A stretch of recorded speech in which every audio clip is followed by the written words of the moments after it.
Let's get into the summer business, because there's a few little bits that have started to trickle through. Glen, the Adam Lallana thing, I think we spoke about on the last time we were together, because that was the strong rumour at the time, wasn't it? After he was spotted at Wembley and had kind of spoken to Sky about it. But that's been confirmed, coming in on a 1-year deal. Seems just player, no coach role there. Happy that that's over the line, do you think? Has he got a role to play? I think he's got a role to play. I don't think they would have brought him in to be a cheerleader, So I think the intention will be for him to help out on the pitch. I mean, I think it's been mentioned already. I think Dragan Solak might have mentioned it in an interview that they acknowledged that we need more experience than we had last time in the Premier League. And whatever Adam Lallana is as a footballer, he's certainly an experienced one. So he can come in and help other people, and I'm sure he will play.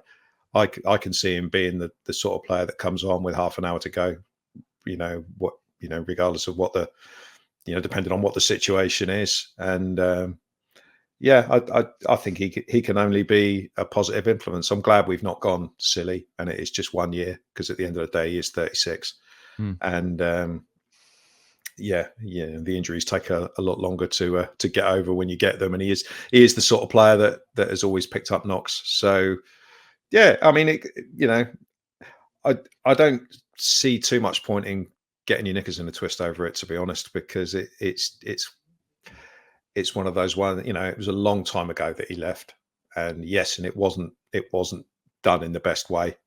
I know some people have been sort of like wanting him to acknowledge that and apologise and all that, but it's kind of, I can hold a grudge as well as the next man, but it is a hell of a long time. So I think we said this last time. So let's just see what he's got to offer, and he certainly won't be the only player that we are bringing in over the next sort of like 4 or 5 weeks. I wouldn't have thought. So let's see how he gets on.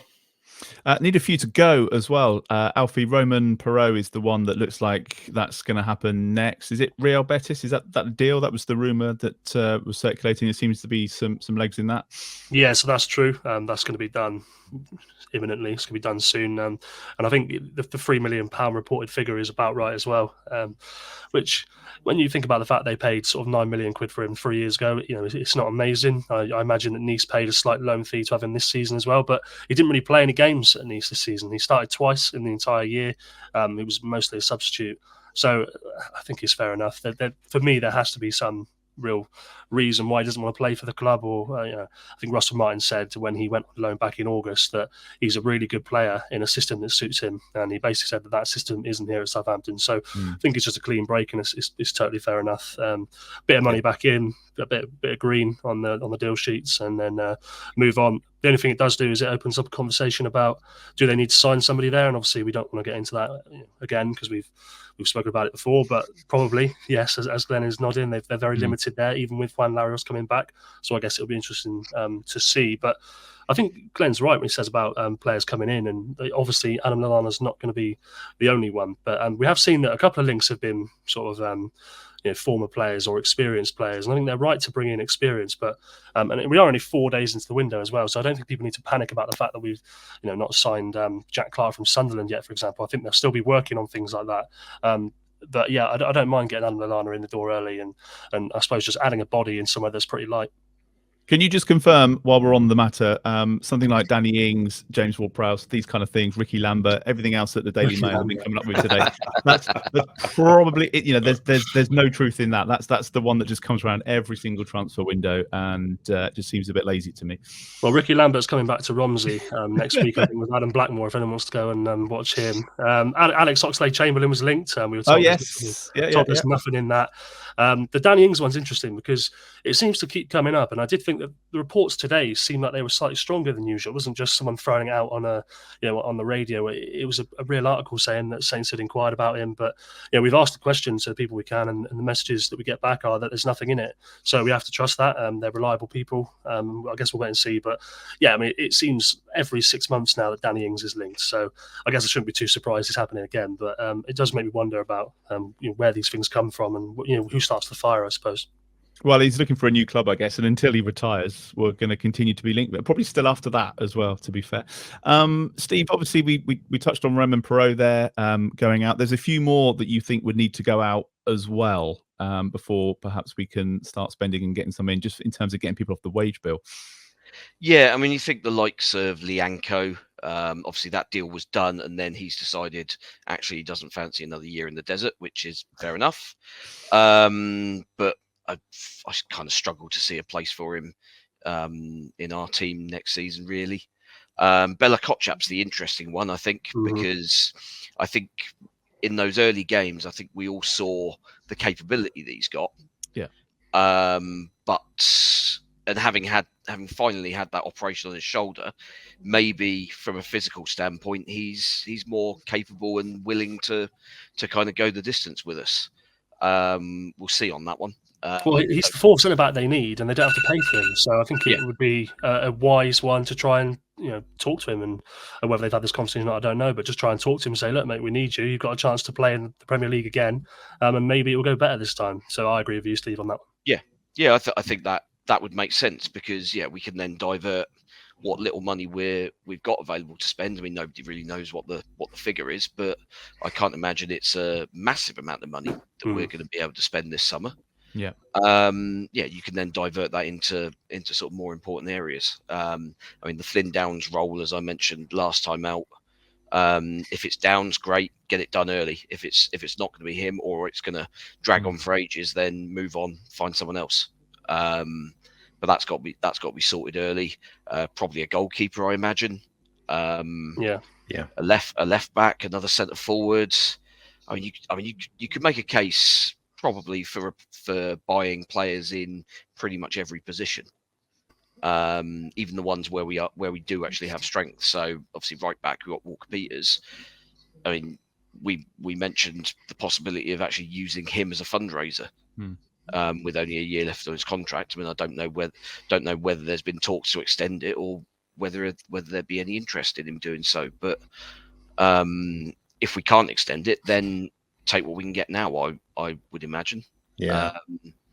Because then you can use that, and also the kind of way you could offset the money on the financial fair play, to then open the purse strings and spend a little bit more else on 2 or 3 players, perhaps.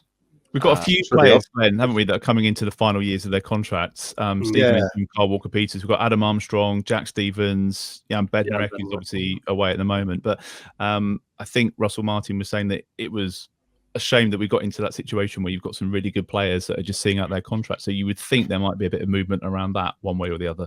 Yeah, you would anticipate that Adam Armstrong and Jack Stevens wouldn't really be difficult deals to do. I mean, Bednarek might have other offers. So, he's out of those ones you mentioned, he's the one that I'm slightly concerned that he might move on. And I say slightly concerned because he's, a proven Premier League player, and we don't have very many of those. We've also got the obvious ones that haven't been sorted yet. I mean, Che Adams will be home next week, won't he? Let's face it. So that'll be sorted. That'll be sorted out. These conversations with Alex McCarthy must be pretty intense because they've been going on for a while. Yeah, and McCarthy's another one, and that's obviously going to have a bearing on what we do. Transfer windows and stuff. I mean, I would suggest we need a striker anyway, whether Adams stays or goes. But yeah, so we'll have to wait and see on that one. But yeah, there's a hell of a lot to be done, and both incomings and outgoings. What's happening with Charlie Alcaraz? What's happening with Tall Paul? We've got these massive with Tall Paul. They're trying to flog him. They're trying really hard to sell him, but nobody's stumping up the cash at the moment. That's what's happening with Tall Paul. Yeah. He won't be. No, and these are in Paul's case and in Alcaraz's case, you would think they're the sort of players that can bring in 20 million quid between them, and that obviously makes a difference to the transfer kitty as well. If you're going to sign a striker, players at the top end of the pitch cost a lot of money, so you're unlikely to find someone in the less than 10 million bracket who's going to do a decent job in the Premier League. So yeah, there's a hell of a lot there's a hell of a lot to go under the bridge before we know what sort of team we're going to have next year. And I guess the Euros is delaying everything somewhat in that regard, even if the players aren't directly involved in it. I'll say one thing about transfers, mine. Sorry to cut you off. I mean, every summer I keep a list of all of the players linked to Saints for an end of window sort of story. And I mean, I'm pretty sure that in my sort of rather last couple of weeks celebrating promotion, I've missed a couple. And the list is already, I mean, I think it's already more than 30 players who've been linked to Saints in some way or another, relatively reputably. And I mean, they've signed one of them. So that's the nature of the window. Going to say, like, from an operational point of view, I mean, the club, the staff, people have holidays, agents have holidays, players have holidays. So I know you said we wouldn't expect to see too much done now, but and you've been on holiday as well. So everybody wants to sort of step away from it for a bit after the season. So it's going to be a few weeks, I guess, before we really start to see things happen. Yeah, well, June 30 is obviously the ticker, isn't it, of all the previous contract stuff like that. So the June 30 is the deadline for Adams and McCarthy and those sort of things. And yeah, I don't know. Maybe Steve will know. I don't know if all the European windows are open at the same time. I presume they are. I don't think that's an excuse. Not sure. I mean, that's a potential excuse then. For I mean, they certainly close at varying times. Like Turkey's one goes on for like another 3 weeks or something silly. Yeah. So yeah, not quite sure.